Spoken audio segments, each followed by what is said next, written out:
बच्चों, जो chapter number 3 का लास्ट डिटेल क्वेश्चन है वो अब हम डिस्कस करने लगे हैं, तो देखते हैं वो क्वेश्चन क्या है।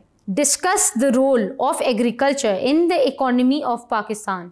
यानी कि पाकिस्तान में जो एग्रीकल्चर सेक्टर है उसके क्या फ़ायदे हैं आपकी इकोनॉमी के ऊपर।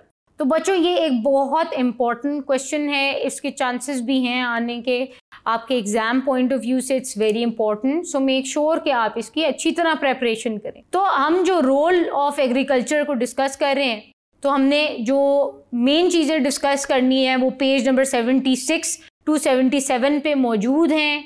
हेडिंग्स के फॉर्म में आपके पास ये मौजूद है, आपने इसको अच्छी तरह डिस्कस करना है आंसर को, और आपने जो एग्रीकल्चर का रोल है उसको प्रॉपरली इकोनॉमी के साथ लिंक करना है। आपने बताना है कि पाकिस्तान एक ज़रई मुल्क है, हमारे पास बहुत सारी मादनियात भी मौजूद हैं और हमारी लैंड को ज़रखेज़ करने के लिए क्या क्या चीज़ें ज़रूरी हैं।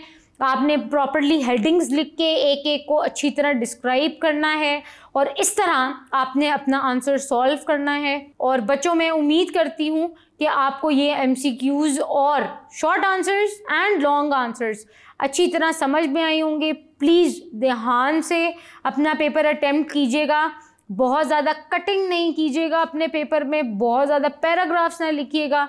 उसकी अच्छी तरह ब्लैक पेन से हेडिंग्स और डिस्क्रिप्शन उसकी आपने ब्लू पेन से लिखनी है।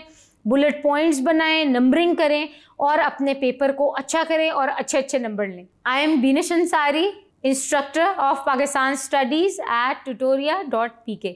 Thank you.